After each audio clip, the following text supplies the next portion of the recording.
Okay.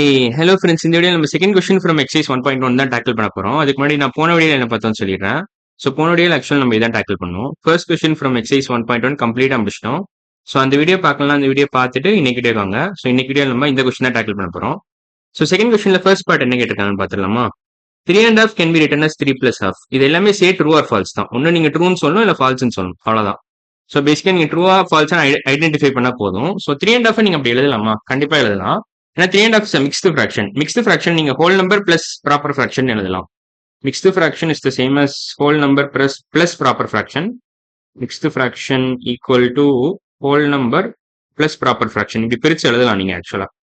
whole number ஒழுங்கா எழுதுறேன். whole number plus proper fraction. proper fraction அவ்வளவுதான். இடம் இல்ல, லைட்டா இப்படி என்ன ஃபிராக்ஷன். ஓகே, இதான் டெஃபினிஷன். ஸோ இப்போ 3 and half நீங்க எப்படி எழுதலாம்? 3 plus halfனு எழுதலாம். 3 plus half is the same as 3 and half. So நீங்க இப்படியே டைரக்டா எழுதிக்கிறீங்க. 3 plus half equal to 3 and half. So இந்த ஸ்டேட்மெண்ட் கரெக்ட் தான். 3 and half. So true statement தான் இது. ட்ரூ. TRUE true. ஓகேவா? ஸோ இப்போ செகண்ட் கொஸ்டின் போலாம். அதாவது செகண்ட் கொஸ்டின்ல இருக்கிற second part. The sum of any two proper fraction is always an improper fraction. Okay, இந்த மாதிரி ஒரு ஸ்டேட்மெண்ட் கொடுத்தா நீங்க என்ன பண்ணலாம்னா, ஒரே ஒரு எக்ஸாம்பிள் வச்சு இதை டிஸ்ப்ரூவ் பண்ணிட்டாலே போதும். இது ஸ்டேட்மெண்ட் தப்புன்னு நம்ம ப்ரூவ் பண்ணிடலாம். ஒரே ஒரு ஸ்டேட்மெண்ட் வச்சு இதை கான்ட்ராடிக்ட் பண்ணாலே போதும். ஸோ அதான் ஐடியா நம்ம பண்ண போறது. ஸோ ஏதாவது ஒரு எக்ஸாம்பிள் வச்சு நீங்க எதாவது டிஸ்ப்ரூவ் பண்ணா போதும். ஸோ அதுக்கு நான் நிறைய எக்ஸாம்பிளே கொடுக்கலாம். இந்த பர்டிகுலர் சுச்சுவேஷனுக்கு நான் நிறைய எக்ஸாம்பிள் கொடுக்கலாம். ஸோ ஃபார் எக்ஸாம்பிள் 1/3 + 1/2 எடுத்துக்கோங்களேன். 1/3 + 1/2. இப்போ நீங்க கிராஸ் மல்டிப்ளை பண்ணி ஆட் பண்ணலாம். So 2 × 1 + 3 × 1 divided by 2 × 3. ஸோ 2 × 1 2 தான். 3 × 1 3. So 2 + 3 divided by 3 × 2 which is nothing but 6. So overall answer 5/6 தான். ஸோ இந்த அடிஷன் எப்படி பண்ணணும்னு உங்களுக்கு தெரியும்னு நினைக்கிறேன். கிராஸ் மல்டிப்ளை பண்ணி நீங்க ஒன்றும் இல்லை, 2 × 1 + 3 × 1 டிவைடட் பை 3 × 2 போடணும்.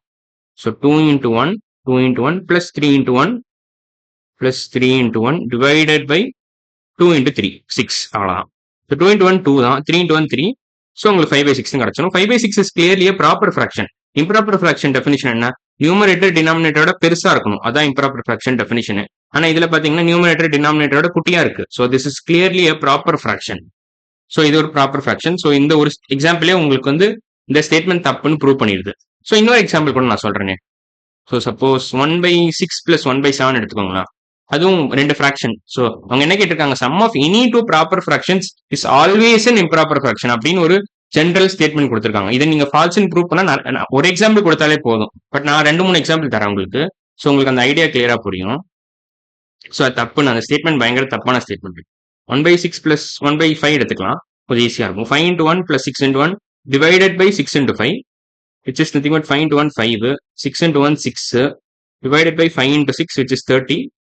So 5 + 6 is nothing but 11. So 11/30 the answer, which is clearly a proper fraction. Since numerator is less than denominator, 11 is less than 30, numerator is less than denominator. So இது தப்பு தான். இந்த statement தப்பு தான். So இது பேசிக்கா அந்த இன்னொரு எக்ஸாம்பிள் கொடுத்துட்டேன் இந்த ஸ்டேட்மெண்ட் தப்புன்னு சொல்றதுக்கு. So this statement is clearly false. ஓகேவா? ஸோ இப்போ அடுத்த கொஸ்டின் போகலாம். Mixed fraction of 13/4 is 3 1/4. Okay, இதுக்கு நான் என்ன பண்றேன், ஃபர்ஸ்ட் நான் ஸ்பேஸ் கிளியர் பண்ணிக்கிறேன் இதுக்கு. ஸோ அதான் பண்ண போறேன். இன்னும் நல்லா ஸ்பேஸ் கிளியர் பண்ணிக்கிறேன். ஓகே, கரெக்டா இருக்கும். மிக்ஸ்ட் ஃபிராக்ஷன் ஆஃப் 13/4 எப்படி எழுதலாம்? ஸோ இது பேசிக்கா இந்த இம்ப்ராப்பர் ஃபிராக்ஷனை மிக்ஸ்ட் ஃபிராக்ஷனை கன்வெர்ட் பண்ணணும். ஸோ அது கன்வெர்ட் பண்ணிட்டா உங்களுக்கு கேம் ஓவர். ஸோ ஒன்னு நீங்க 3 1/4 உண்மையிலேயே 13/4 இப்படி செக் பண்ணலாம், இல்ல இது இந்த விதமா செக் பண்ணலாம். இது 13/4 உண்மையிலேயே 3 1/4 இல்ல 3 1/4 உண்மையிலேயே 13/4 எப்படி வேணாலும் நீங்க செக் பண்ணலாம். ஸோ நம்ம இந்த இம்ப்ராப்பர் ஃபிராக்ஷன் மிக்ஸ்ட் ஃபிராக்ஷனை கன்வெர்ட் பண்ண ட்ரை பண்றேன். ஸோ 13/4 நீங்க எப்படி எழுதலாம்? 4ஓட மல்டிபிள் மாதிரி எழுதலாமா இதை? ஸோ 13 in terms of 4 எப்படி எழுதுவீங்க நீங்க? 12 + 1/4 எழுதலாமா? இந்த 12 is actually 4 × 3. ஸோ ஆக்சுவலா நீங்க 13 / 4 இப்படி போட்டீங்கன்னு வச்சுக்கோங்களேன், இங்க இப்படி கிடைக்கும் உங்களுக்கு. 4 × 3 12, ரிமைண்டர் 1 கிடைக்கும். So 4 × 3 + 1 is nothing but 13. So 13 itself can be written as 4 × 3 + 1 which is nothing but 12 + 1.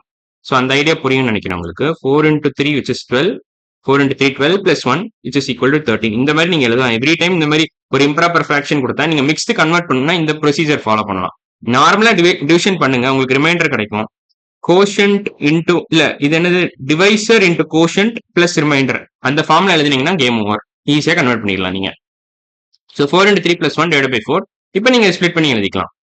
4 × 3 divided by 4 + 1/4 இப்படி எழுதிக்கலாம். இப்போ இந்த 4 கேன்சல் பண்ணலாம். ஸோ 3 தான் வரும். இங்கே 1 வரும். So 3/1 + 1/4 which is nothing but 3 + 1/4 which is 3 1/4. அவங்க அதான் கொடுத்துருக்காங்களான்னு பாருங்க. கரெக்ட் தான். ஸோ கரெக்ட் தான். Answer correct. ஸோ இது ட்ரூ தான். ஸோ இது இப்படியும் செக் பண்ணலாம். இல்லை நீங்க என்ன பண்ணலாம், 3 1/4 நீங்க இம்ப்ராப்பர் ஃபிராக்ஷனா கன்வெர்ட் பண்ணி செக் பண்ணலாம். ஸோ 3 1/4 எப்படி கன்வெர்ட் பண்ணீங்க, மறுபடியும் ஸ்பேஸ் கிளியர் பண்ணிக்கிறேன். ஸோ 3 1/4 நீங்க எப்படி கன்வெர்ட் பண்ணலாம், 3 1 அது ஈஸி தான், அதுவும் ஈஸி தான். ஸோ எப்படி பண்ணலாம்னா, ஸோ சப்போஸ் 3 1/4 இப்படி இருக்குல்ல, 4 × 3 + 1 / 4 எழுதலாம். ஸோ அது இன்னும் ஈஸி. இதையும் மல்டிப்ளை பண்ணுங்க, பிளஸ் இதை ஆட் பண்ணுங்க. So 4 × 3 + 1 the whole divided by 4 which is nothing but 13/4. So எப்படி போட்டாலும் ஒன்று தான். ஸோ ட்ரூ தான் இது. So mixed fraction of 13/4 is 3 1/4. It's a completely true statement. So ட்ரூன்னு போட்டுக்கோங்க. valid statement. ஓகேவா? reciprocal of an improper fraction is always a proper fraction. Okay, இது இதுலயும் பிரச்சனை இருக்கு. என்ன பிரச்சனைனா, ஆக்சுவலா இது உண்மையா, இது ஓகே, ஒரே நிமிஷம் இருங்க. இந்த ஸ்டேட்மெண்ட் உண்மைதான் எப்போதுமே. ஏன்னா இம்ப்ராப்பர் ஃபிராக்ஷன் டெஃபினிஷன் பாருங்களேன். இப்போ நான் காமிக்கிறேன் உங்களுக்கு. இம்ப்ராப்பர் ஃபிராக்ஷனோட டெஃபினிஷன் என்னன்னா, numerator is less than denominator. அதான், சாரி, numerator is greater than denominator. அதான் இம்ப்ராப்பர் ஃபிராக்ஷனோட definition. So numerator should be, sorry, numerator by denominator தான் உங்களுக்கு ஃபிராக்ஷன். ஸோ இப்போ சப்போஸ் இம்ப்ராப்பர் ஃபிராக்ஷன் ஏதாவது ஒன்று எடுத்துக்கோங்க, 7/6, இது ஒரு இம்ப்ராப்பர் ஃபிராக்ஷன். ஸோ இதில் பார்த்தீங்கன்னா numerator is actually greater than denominator. Numerator is greater than denominator. ஓகேவா? ஸோ இதை ஃபிளிப் பண்ணீங்கன்னா என்ன ஆகும், ரெசிப்ரோக்கல் ஆஃப் இம்ப்ராப்பர் ஃபிராக்ஷன் என்னது, ஃபிளிப் பண்றீங்க இது ரெண்டுத்தையும். So reciprocal of 7/6 which is an improper fraction. So இதோட reciprocal 6/7. So numerator is now is less than denominator. So நீங்க இப்படி ஃபிளிப் பண்றீங்க. First numerator greater than denominator இருக்கு. இப்போ நீங்க ஃபிளிப் பண்றதுனால என்ன ஆகுதுன்னா, numerator becomes less than the denominator. So அதான் நடக்குது. ஸோ எவ்ரி டைம் நீங்க இந்த மாதிரி பண்ணீங்கன்னா உங்களுக்கு இம்ப்ராப்பர் ஃபிராக்ஷன் எவ்ரி டைம் நீங்க ஃபிளிப் பண்ணீங்கன்னா உங்களுக்கு ப்ராப்பர் ஃபிராக்ஷன் கிடைச்சிட்டே தான் இருக்கும். ஸோ அதான் பை டிஃபால்ட் இதான் நடக்கும். ஸோ இது ட்ரூ தான்.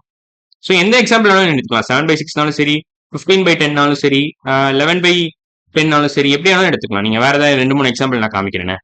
ஸோ 15/5 வச்சுக்கோங்களேன். 5/15 ஆகும் இதோட reciprocal. So this is an improper fraction. அதோட ரெசிப்ரோக்கல் எடுக்கும்போது உங்களுக்கு ப்ராப்பர் ஃபிராக்ஷன் கிடைக்குது. இப்போ வேற ஏதாவது எக்ஸாம்பிள் எடுக்கலாம். 10/7 இருக்குன்னு வச்சுக்கோங்களேன். இது ஒரு இம்ப்ராப்பர் ஃபிராக்ஷன். வேற numerator is greater than denominator. இப்போ இதோட ரெசிப்ரோக்கல் எடுத்தீங்கன்னா என்ன ஆகும்னா, உங்களுக்கு 7/10 கிடைக்கும். இது which is nothing but a proper fraction.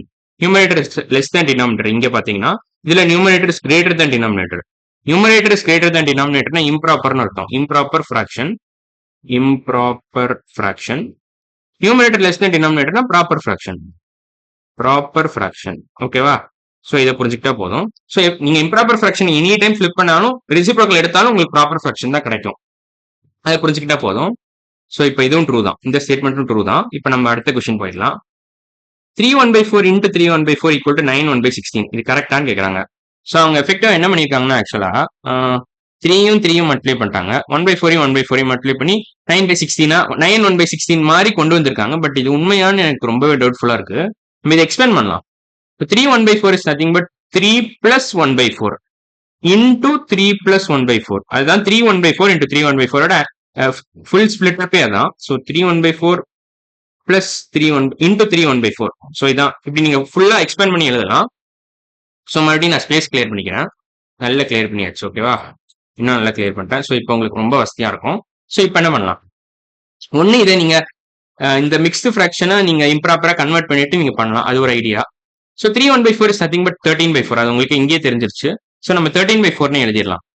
So இது this is nothing but 13/4. This is also 13/4. So 13/4 into 13/4.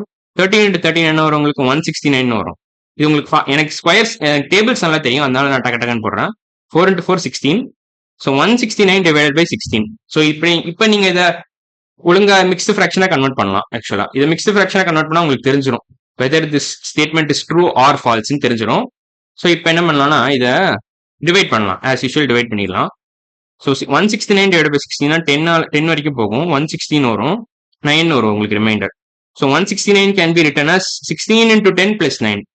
So இதை நீங்க எப்படி எழுதலாம்னா 16 into 10 + 9 எழுதலாம். 169 நீங்க எப்படி எழுதலாம், 16 into 10 + 9 எழுதலாம். the whole divided by 16. So இப்போ நீங்க ஸ்ப்ளிட் பண்ணி எழுதிக்கலாம். ஸ்ப்ளிட் பண்ணி எப்படி எழுதலாம், 16 into 10 divided by 16 + 9/16. So a + b divided by c னா a/c + b/c எழுதலாம். அதான் ஐடியாவே. ஸோ இது ஒரு தனி நம்பர், இது ஒரு பிளஸ் இன்னொரு தனி number divided by one separate number. So நீங்க இப்படி சிம்பிளா இப்படி எழுதிடலாம். 16 into 10 divided by 16 plus 9 by 16. 9 by 16 is a proper fraction. So நீங்கள் ஈஸியாக நீங்கள் போட்டுடலாம், மிக்ஸ்டு நம்பரில் எழுதிடலாம். ஸோ இதை அடிச்சிருங்க. 10 plus 9 by 16 which is the same as 10 9 by 16. 10 9 by 16. இங்கே என்ன கொடுத்துருக்காங்க அவங்க?